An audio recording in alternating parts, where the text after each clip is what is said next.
All Renegades of Puck to the trenches. It's time for Renegades of Puck TV. Welcome to the bunker.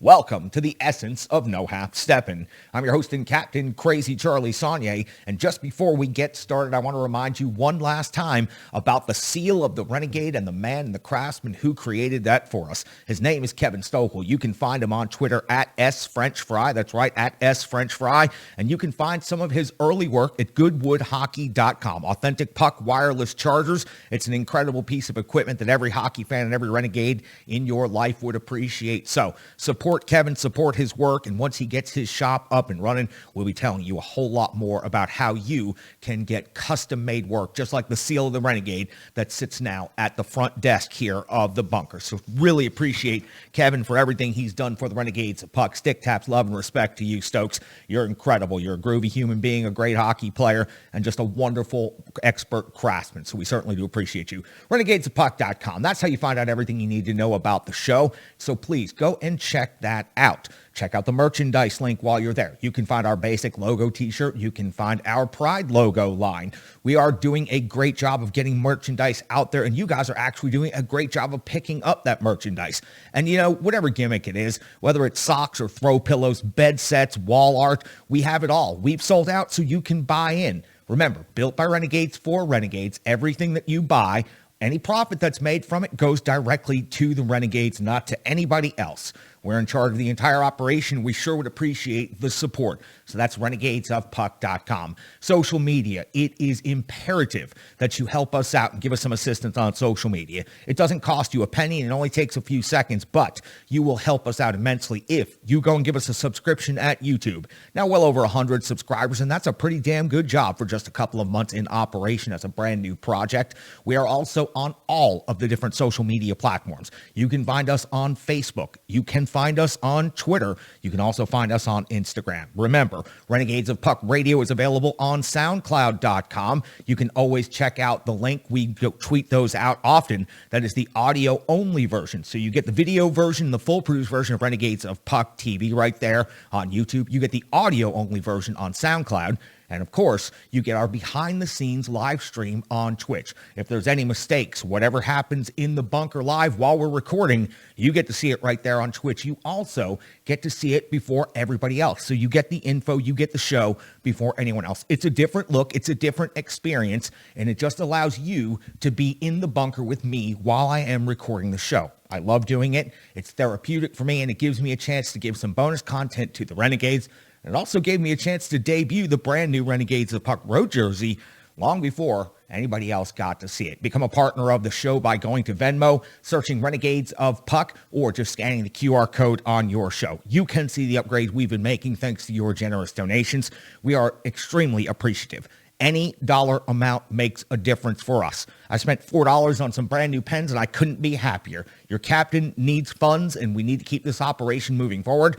Be a partner of the show right here. Go to Venmo, search Renegades of Puck. Now, you're here for the no half-step in hockey coverage, so let's get right to it. The Nashville Predators find themselves in first place after 35 games played with a record of 22-11-2. They have a total of 46 points, and that has them 3 clear of the second-place St. Louis Blues. That has them 4 points clear of the third-place Colorado Avalanche, also 4 points clear of the Minnesota Wild, 9 points ahead of the Winnipeg Jets, 12 ahead of the Dallas Stars, 19 ahead of the Chicago Blackhawks, and a dramatic 29 points ahead of their next opponent, the Arizona Coyotes. The Nashville Predators will be on the road to take on the last place, the 8th seed in the Central Division, Arizona Coyotes, for their next game. The Preds have a record of 12-6-2 on the road. Arizona has a record of 3-11-1 on home ice. Now listen, there is not a statistical metric nor any other number you can find that says that the Arizona Coyotes should beat the Nashville Predators, but you'll need to stay through this entire analysis while I give you the numbers first to set up the case. I'm going to tell you exactly why this game is and should be of great concern to each and every one of you Nashville Predators fans now. When you go back and look at the Arizona Coyotes' most recent action, it is a hodgepodge and just a mess. 12-15, 3-2 loss versus the New York Rangers. They followed that up 2 nights later with a 6-5 overtime win at the Anaheim Ducks. Then an 8-7 shootout loss at San Jose. On the 4th of January, a 3-1 loss versus the Winnipeg Jets. And most recently, a 6-4 win versus the Chicago Blackhawks. The next game for the Arizona Coyotes will not take place until Wednesday, when they will host the Toronto Maple Leafs. Now, for the Nashville Predators, this is the second of 3 meetings between these two new Central Division rivals this season. Once the Preds wrap up this game in Arizona, they will come back home for a brief 2-game homestand. Colorado Avalanche on Tuesday night, the Buffalo Sabres on Thursday. Then next Saturday, right back out on the road in Boston before going to St. Louis on the 17th and coming back home immediately for a back-to-back and facing off against the Vancouver Canucks on the 18th of January. Now, I mentioned the season series. The first game for the Nashville Predators, it was academic and it went exactly as it should. And back on November the 13th, it was the Preds with a 4-1 victory over the Arizona Coyotes at Bridgestone Arena. Roman Josi had 2 goals and 2 assists for 4 points in the game. Duchesne and Granlund had the other goals for the Nashville Predators, and UC Saros a very light night of work, 22 out of 23 to pick up the victory. Now, the third meeting of the season could end up being a very important matchup for this Nashville Predators team. That will be the final game of the regular season. That will happen on April the 29th and will take place in Arizona. And of course, that is if the schedule does not get changed, extended, or something else happens in the second half of the season that changes the current status of the schedule. On the COVID list for the Nashville Predators, you'll only find Dante Fabro at this time, which is fantastic news. Injuries for the Arizona Coyotes, Chikrin, Beagle, and Dzingel are all out. Galchenyuk is listed as day-to-day. And when you take a look inside the numbers, it's truly brutal for these Arizona Coyotes. They are ranked 31st in goals per game at 2.19, 32nd in goals against at 3.78, 32nd in shots for at only 26.4 per game, shots against 27th in the NHL. This is their best metric, their power play. 15.9%, 26th in the league. They've only converted 13 times out of 82 opportunities on the power play, and they have the 30th rated power play in the NHL, giving up 31 power play goals against. So just absolutely abysmal. A last place team in the division, near the bottom of the league in every statistical metric. And then you look at the Nashville Predators, who have a handful of top 10 statistical metrics right now.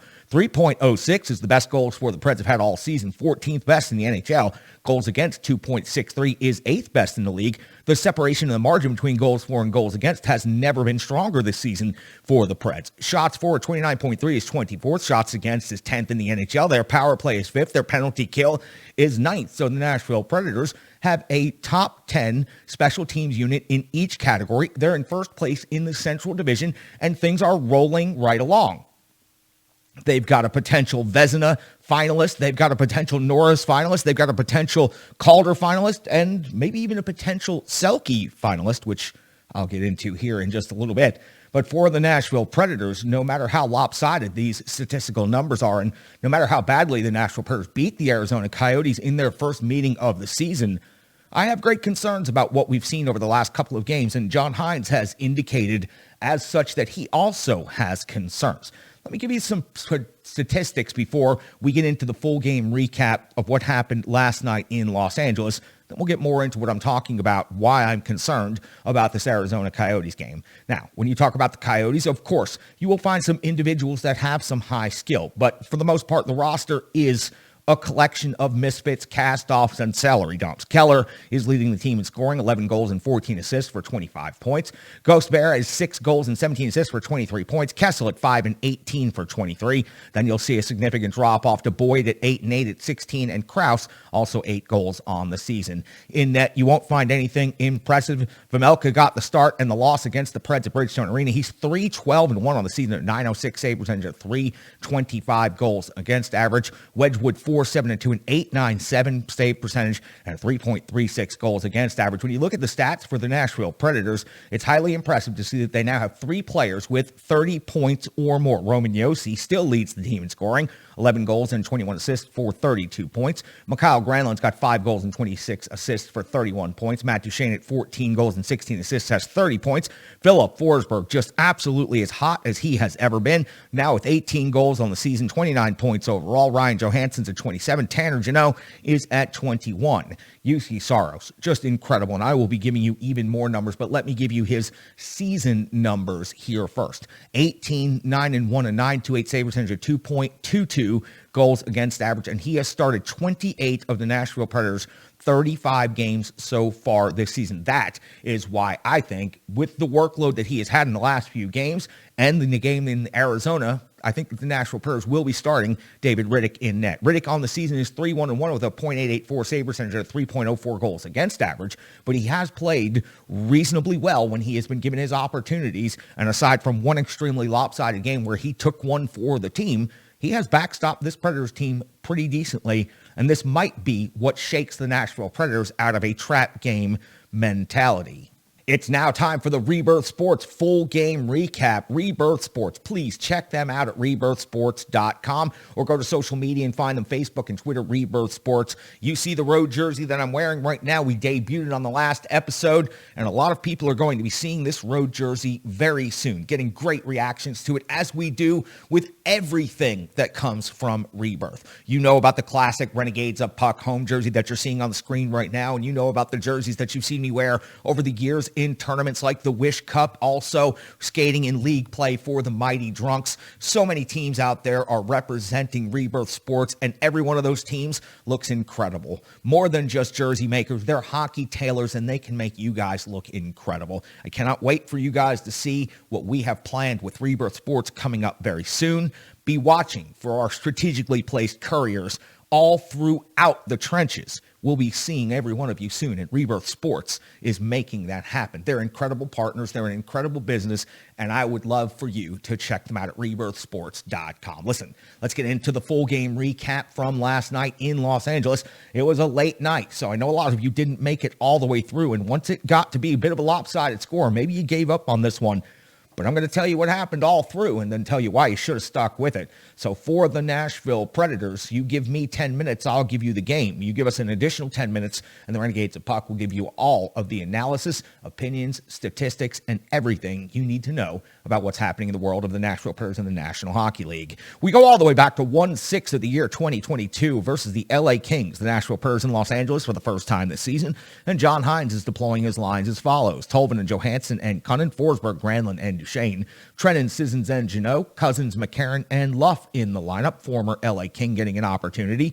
Yossi and Carrier, Ekholm and Benning, Borowiecki and Myers make up your defensive pairings, and UC Saros takes the starting net for the Nashville Predators. We're 1:58 into the first period in LA, and UC Saros is coming up with a save on Jeannot with the glove. The first shot of the game for the LA Kings. First touch for UC Saros, and it's a good one. 2:53 of the first period. Kopitar's off to the box. 2 minutes for cross-checking. We would see Philip Forsberg with his 18th goal of the season, giving the Nashville Predators a 1-0 lead. It was a wrist shot snipe from the dot. We have seen him take this lethal release wrist shot so many times before. That is an area that he just loves to shoot from. You give him the time and the space, you let him walk in, he's going to score virtually every time from there. And as of late, it seems that he is going to score virtually every time he touches the puck.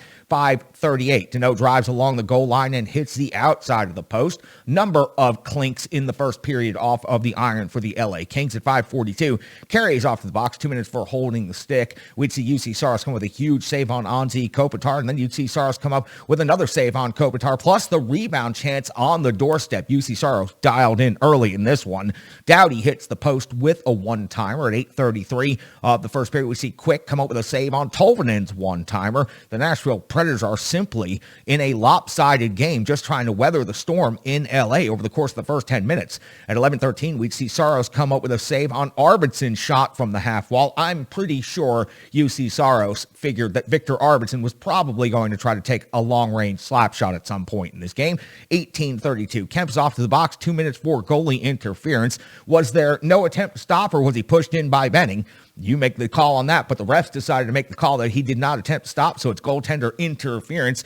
You'd see Matt Duchesne with his 14th goal of the season for the Nashville Predators. Now they've converted twice on the power play in the first period. They have a 2-0 lead over the LA Kings, and we head to the intermission. The Preds have scored 2 goals on only 6 shots on net. The LA Kings have 13 shots on goal. UC Saros does an incredible job of keeping the Preds weathering the storm through the first half of the first period. At 43 seconds of the second period, Roman Josi drives to the net. Quick, strong lateral movement by Quick while laying out prevents a scoring chance by the captain of the Nashville Predators. But at 2:49, we see former LA King coming back in a revenge scenario. We see Luff scoring his first goal as a Nashville Predator, giving the Nashville Predators a 3-0 lead on the road. It was McCarron who chased down the dump in pass, and then he made the pass to the slot from the back wall to a crashing Luff in the low slot.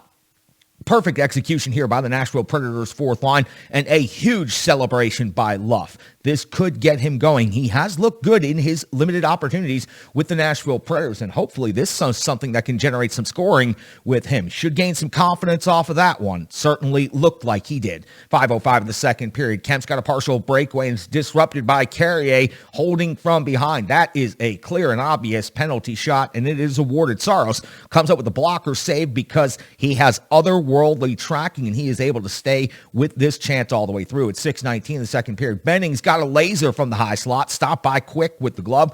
Preds are playing a strong road game. No, they're not generating enough shots on net necessarily, but at this point, about the midway point, they are playing a fairly decent road game, and they do have a 3-goal lead. At 9:37, unfortunately for the Nashville Predators, that 3-goal lead would be disrupted. Now, a 3-1 game as Brown gets his 5th goal of the season. Carrier simply lost the puck. He fanned on the shot, leaving the puck there, and Brown takes it and goes the distance for the breakaway, and he had some sick moves right here, beating UC Saros, clean tucking the puck into the net, putting LA on the board, and now making the game 3-1 and a little bit more interesting. 12:19 in the second period, UC Saros comes up with a save on Lemieux on the doorstep. Cousins goes to clear him out after the whistle. This leads to a decent-sized scrum. Borowiecki and Lemieux would find themselves in the box 2 minutes apiece. As soon as they would get out of the box at 16:02, they would go ahead and they would finish off what started in that scrum. So we see Lemieux versus Borowiecki. The gloves drop. Some heavy left from Borowiecki before they exit to the penalty box for another 5 minutes at 17:25 of the second period. We see Johansson go off to the box 2 minutes for roughing. Victor Arvidsson asked him if he wanted to go. Ryan Johansson laughed at him, and then Ryan Johansson got a 2-minute penalty for roughing. Did not necessarily understand that call. Granlund never gives up on a play and is incredibly strong on the PK. We would see Saros have to come up with a huge save on PERK, but the Nashville Predators penalty kill would hold. Unfortunately, that penalty kill would have to go back to work in the final second of the second period as we see Ryan Johansson off to the penalty box for his second roughing minor in the last 4 minutes of the period. Quick was holding his leg behind the play. Maybe the refs didn't get a good look at it. Maybe the refs just didn't like Johansson's disposition in this game. But something about this play did not quite work out for me or for anybody else. Johansson's in the box, 2 minutes for roughing. End of the second period. The Nashville Predators are being outshot 27-14. We would see a carryover of 1 minute and 59 seconds of power play for the LA Kings into the third period. UC Saros will come up with a save on Moore's backhand. He would get the quick whistle because this puck was absolutely not frozen, still loose, and the Nashville Predators definitely benefit from this call. 4:29 of the third period, Saros save on Doughty plus Kopitar's rebound opportunity from in close. 7:22, Saros save on Doughty.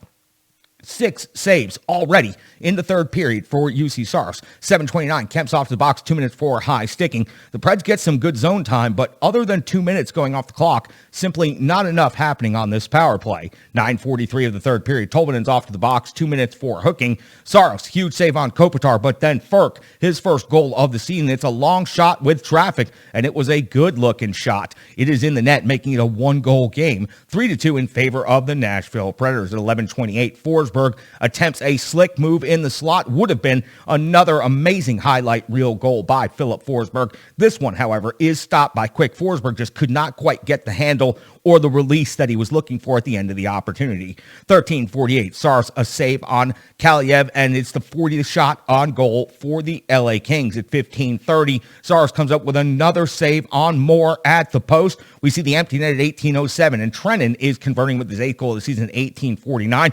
The empty net goal was set up by Tanner Janot's behind the back pass from the back wall, setting up his Herd line mate, and boy, was that ever slick pass. It was so slick, it made it look like he's a Calder finalist right there. That's the type of play that gets you on the highlight reels at the NHL Awards show. Kyle Perkins has plenty more on that, though. You can just check his work. The Nashville Predators, thankfully, finally hear the end buzzer. They win this game 4-2, but they are outshot 48-20. The LA Kings had 21 shots on goal in the third period, and UC Saros only gave up 1 goal against. The Nashville Predators only found themselves with 6 shots on goal in the third period. Yet another game where the Nashville Predators get out to a big lead and then depend entirely too much on their franchise goaltender. They are starting to become a little bit overconfident and a little bit too reliant on UC Saros. Starting to see a trend here. The head coach, John Hines, doesn't like it. None of the Renegades of Puck like it, and it is setting this Nashville Predators up for a potential disaster. Now, I mentioned the Nashville Predators are relying on UC Saros too much as of late. And let me just give you some numbers before we kick it over to the starting goaltender of the Renegades of Puck, Greg Machopoulos. UC Saros in this game against the LA Kings was 46 out of 48. That's a season high in saves. He was 20 out of 21 in the third period. In the last 3 games for a future Vezina finalist, UC Saros is 3-0, 124 out of 129. He has a .961 save percentage and has only given up 5 goals. He's now second in the NHL in wins, and the Nashville Predators are simply becoming too reliant on him once they get leads. They are not closing games out properly, and it is going to come back to burn them. Nostradamus will have plenty more right now on UC Saros' recent performance and why the Nashville Predators should not start him in Arizona against the Coyotes. You can find him on Twitter at GreekGoalie35. You can watch him right here on Renegades of Puck TV. He is Nostradamus. Thank you very much, Charlie. I hope everybody out there is staying safe and off the roadways in Nashville with the icy conditions. But the Nashville Predators, once again, a heartstopper late into the night, 4-2 victory over the Los Angeles Kings with the empty net goal to put things away. Another 3-0 lead that the Preds nearly blew out on the West Coast. UC Saros, once again, I say it time and time again, show after show, Vezina Trophy candidate UC Saros, and maybe even Hart Trophy candidate UC Saros, the way he's been playing over the last 3 games. 46 out of 48 last night against LA. Second straight time the Preds give up 21 shots on goal in the third period. They survived against Vegas the other night. They survive again barely against Los Angeles Kings. Saros has been absolutely on fire here as of late during this 3-game winning streak. 124 out of 129 shots he has stopped during that stretch. It's a .961 save percentage over that stretch, and you could argue, yes, Chicago game was 6-1, a little bit out of hand, but the Preds largely did not play a very good game against Chicago. You could argue that they should have lost that game the way they played, but again, they got good goaltending from Saros again, and bad goaltending from Chicago, and of course, Vegas and LA back-to-back very easily could have lost both of those games. So consider those steals for UC Saros once again. That's 7 now this season that UC Saros has stolen. If you look at the analytical numbers, even beyond the save percentage and goals against average, the Preds very much should have lost that game, being outshot 48-20 against Los Angeles Kings. Now, looking forward, it's a classic trap game. At Arizona, abysmal team this season are the Arizona Coyotes, and the Preds come back home on Tuesday to face Colorado. Of course, they are right on their heels now for the Central Division. Arizona, again, trap game. Probably going to see Vermelka in net for them. Vermelka, a former 5th-round draft pick of the Nashville Predators back in 2015. Quite a good draft if you look back at that draft for the Nashville Predators. 2015, 2nd-round pick, Yakov Trenin. 3rd-round pick, Tommy Novak. Both guys starting right now. 2 4th-round picks, Anthony Richard and Alexander Carrier.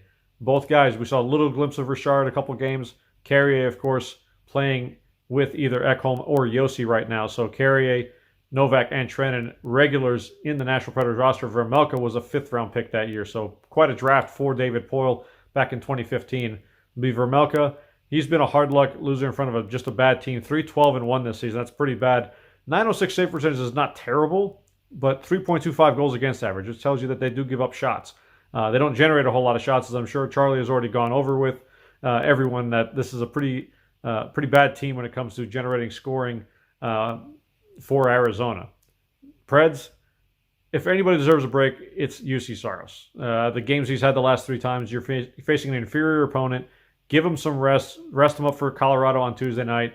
David Rittich hasn't been bad this year, and the Preds have actually played very well in front of him defensively. I've made this argument numerous times now that a backup goaltender, you tend to play a little more conservative in your own zone. You don't give up a whole lot of high-quality chances.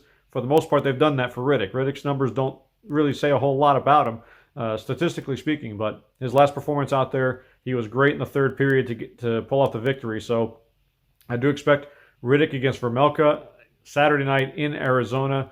Should be a 4-game winning streak for the Preds, but again, classic trap game when you're playing against a terrible team like Arizona and you're looking forward to a critical matchup in your division against Colorado, who's absolutely steamrolling its opponents right now. You can find him on Twitter at GreekGoalie35. You can watch him right here on Renegades of Puck TV. He's always up for the interaction. He's the starting goaltender of the Renegades of Puck, and he will be so for as long as I am the captain of this team. He is, of course, Mostradamus. Appreciate you, Mosh, for jumping in the trenches, and appreciate your fire, your passion, your enthusiasm for everything that happens between the pipes. Now, listen, we have kicked around so many different Nashville Predators players for potential NHL awards at the end of this season. You continuously hear me mention UC Saros and how he's going to be a Vezina finalist, if not the Vezina winner this season. You continuously hear me mention Tanner Jeannot for Calder, and we have mentioned, of course, Roman Josi for Norris Trophy plenty of times. Yes, we're only near the middle of the season, but what these players are accomplishing is just simply incredible. Now, I'm going to have to get Bryan Bastin, I'm going to have to get K-PERK on this to help flesh out the evidence and find the case that I'm looking for. But Mikael Granlund, potential for winning the Selke. Now, the Selke, of course, goes to the best defensive forward, and the case I would make for Mikael Granlund, without having all of the numbers, all of the data, all of the analytics in front of me, is that this dude plays in literally every situation on the ice. Power play, penalty kill. He is a relentless penalty killer. He is a superb penalty killer. One of the reasons the Predators have moved so far up in the rankings shorthanded as of late is because of the work of Mikael Granlund. He often leads the team in time on ice, which means he is reliable, he is responsible, he is taking critical face-offs in all zones, in all situations.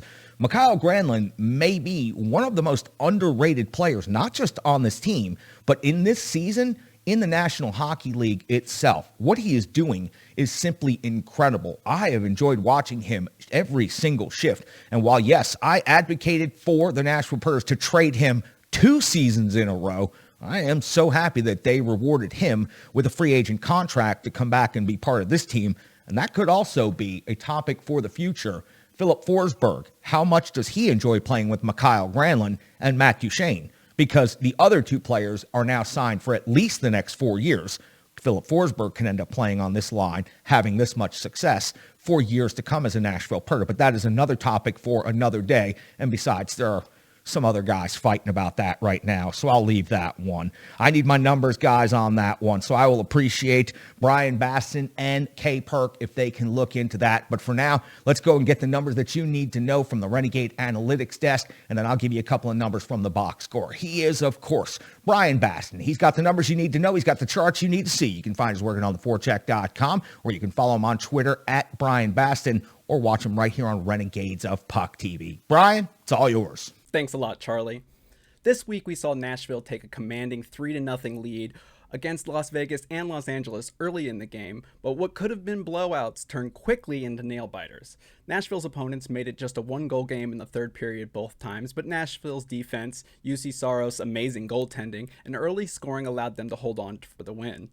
Now, while this sounds kind of bad, I want to talk about something that helps put the late lead disappearances in perspective, and that is the topic of today's one big stat: score effects. Score effects are simply how the game flows depending on the score. Teams that are chasing leads, especially late in a game like LA and Las Vegas, are going to end up with a lot more shot attempts. So while Nashville did allow 91 shots on goal against UC Saros in those 2 games combined, the opponent's shot total was higher because they were desperately trying to get points on the board and flinging whatever they could into the net. Thinking about the score effects now, let's re-examine the Predators. Are these late game comebacks by their opponents the return of Laviolette's turtle? Or is this a byproduct of Nashville securing leads early? It turns out the style of play seen against LA is actually how Nashville performs best. So far this season, when Nashville scores the first goal, they are 17-2-1 and 85% points percentage. If the season ended today, it would be the second best performance by the team in the last 10 seasons. However, when the opponent scores first, Nashville is only 5-9-1. But does first goal matter that much? Some argue it's how the team responds that can set the tone. And again, the Preds fit the bill. When Nashville is 14-0-0, undefeated this season when they have a lead going into the first intermission, and 16-0-1 when leading after 2. So what does this tell us? Nashville's strong defense and excellent goaltending is built to withstand a lot of shot volume from the opponent by limiting quality, but those two factors can only go so far. The Predators have to provide goal support, and getting an early lead on goals, especially on special teams like from Forsberg and Duchesne, allows Nashville to force their opponents to play Predator hockey, and that is today's one big stat. Thank you so much, Bryan. I sure do appreciate you jumping in the trenches and all the hard work you do over at the Renegade Analytics desk. And those charts are looking good, my friend. Keep that stuff going. Getting the Renegades of Puck a lot of attention, not just in the analytics and numbers world, but in the hockey community at large. And there's no one better to represent our analytics division than Bryan Bastin. Let me tell you a little bit about Strong Style Fit, one of our incredible partners here at the Renegades of Puck. You can find Strong Style Fitness at strongstylefit.com, Facebook, Instagram, Twitter. Just search for Strong Style Fit. Tracy does an incredible job jumping in the trenches now. Over 150 workouts from a certified personal trainer. Everything from a beginning stretch to those of you that are experts and really want to throw around some heavyweight. Believe me, she's got it all there for you, and she believes in her work so much, she's made it available to you completely for free on YouTube. You can donate as you go along. It is a great service. It is ready for you to go. All of the people out there are begging for your money. They're trying to get your New Year's resolutions, trying to get you off the couch, trying to get you in all kinds of different dietary schemes and all of these things. The only way to do it is to do the work, and Tracy is here to help you with that, and she's made it free for you. You can't afford a certified personal trainer? You can now. Join the Renegades of Puck and join Strong Style Fit in the trenches. We should appreciate everything that she does for us. Now listen, someone else I appreciate everything that they do. It's Sean C. Smith. You can find him on Twitter at SCSOTF, but you already knew that. He's got the intel that you need to know. He's out there on the front lines, and he's bringing us the information. We sure do appreciate having him. On theforecheck.com is where you can read his work, a whole myriad of podcasts across the landscape of Nashville Predators coverage, and of course right here on Renegades of Puck TV. Sean C. Smith. Thanks, Charlie. Hey, Renegades, it's Sean C. Smith back again. Want to talk a little bit about the Predators after the big win against the Kings. I want to say this, and this isn't necessarily related to the game itself against the Kings, but it is something that I saw finally happen coming out of the game against the Kings, and that is it seems like the Predators are starting to get a little bit of respect when it comes to national media coverage. Just the other day, I recorded a podcast with Nick Morgan from On the Forecheck. And the big thing that we talked about was how no matter what the Predators seem to do, they never get respect at the national level. Now, what's frustrating about that is that it doesn't really seem to matter what kinds of successes they're having. It always seems like the national media or even the international media, if you get Canada involved, is just going off the last big thing they heard. And what I think the last big thing they heard from the Predators was when David Poile said that they are entering into a competitive rebuild mode, a statement which he's since retracted. And quite honestly, I'm glad he has, because it seems like the team is a legit contender for a playoff spot. And if not a playoff spot, maybe even the top playoff spot. So people may scoff at that. They may say that I'm crazy or that I'm being a homer, but the reality is the Predators have cobbled together more wins with less than I've seen another team do this season, especially when dealing with the adversity they dealt with when it came to all of the COVID-related absences. They had to deal with a lot of that before the season was paused over Christmas, and they came back just as strong. Sure, there was a loss, and sure, there was a tie that they ended up losing as well. But the reality is, out of the last, I don't know how many games, they've only missed out on 3 points. So the reality here is the Predators are doing an incredible job with a lot less than anyone was expecting them to have, especially considering all of these COVID-related illnesses. And all of a sudden, here they are, first place in the Central Division. And finally, John Tortorella, Torts himself, is talking about them on the national media stage. And it's a nice change for once to hear some respect put on their names. The other thing that I really like hearing is people starting to talk about something I've been saying and a lot of us have been saying for a while now, and that's that John Hynes is an outstanding coach, that he's done a lot with this team, and that the team has adopted his approach to the game, and you see how that's paying off. It's paying off very well. Everybody out there who wanted to say that John Hines was a failure in New Jersey with the Devils, well, look at the Devils. Are they a great team? Are they killing it? No. And so you give him better tools in the toolbox, and he's going to do a much better job with the team he's got if it's a good team. So John Hines has done incredible things. The national media is starting to notice, and you got to think about this realistically. The Predators have a Vezina contender. They have at least 2 Calder contenders, and no matter what people want to say about Tanner Jeannot, he's in there. You've also got Alex Carrier, who's up there too. Maybe even a Coach of the Year award for John Hines. I mean, to me, it seems like there's a lot of things you could be talking about positively about the Predators, especially when you consider the season Roman Yossi's having. Is it Norris worthy? We're yet to see, but he's definitely up there in that conversation. And take all of those individual performances and then combine them with the outstanding performance the team is having on the ice. You should be talking about them every night. And if you're not, I think you're missing out on a good story. That's why we're talking to you about it here on the Renegades of Puck. Other than that, Charlie, I want to give a big shout out to Matt Luff for scoring his first goal as a Predator against his former team, the Los Angeles Kings. There's not much more you could ask for than to score your first goal with your new team against your old team.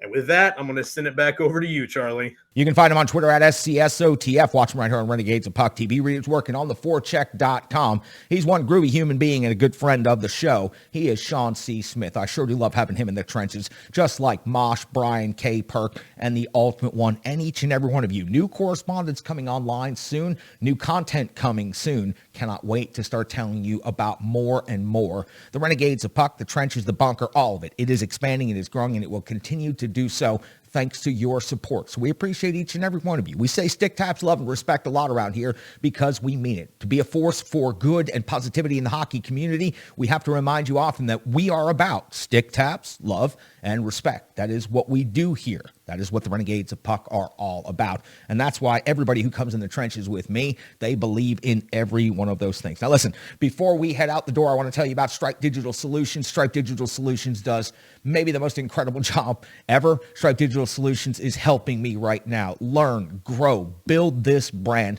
find a plan that is going to bring this show to more eyes, to more ears, to more homes, to more places, to more venues, to more everywhere we want to go. I couldn't do it without Brandy over at Stripe Digital Solutions. Please go to Facebook, Instagram, and look for Stripe Digital Solutions or stripedigitalsolutions.com. Let Brandy know we're talking about her in the trenches. Just last night, I sent maybe the most insane, like 17-point email to Brandy about things that I want to do, things that I want to accomplish, half-ass ideas and concepts and all of these things. And I know she's going to take every bit of it, take a look at it, figure out what's important, and then we're going to get to work on it. That's what Brandy does. She's so good at helping not only create like this logo and help like renegadesofpuck.com, but also plan, organize, and grow the brand, which is exactly what Stripe Digital Solutions is doing. Now, I'd appreciate each and every one of you for partnering with our partners. We love each and every one of them. Now, I want to talk about one last thing before we get out of the trenches today and before we leave the bunker. This game, and I've mentioned it and I've teased and I've alluded to it a couple of times, this game is a trap. Insert Admiral Akbar meme here. Yes, this game is a trap for the Nashville Predators. Now, I gave you UC Saros's numbers from the last 3 games, 124 saves on 129 shots. In the last game, 20 saves on 21 shots. Go back to the game before that. The Nashville Predators barely generated any offense in the third period yet again. The Nashville Predators have been trending, even in the Blackhawks blowout. The Preds have been trending in a direction where they are getting ahead in games and then just pulling the chute and relying on UC Saros entirely too much.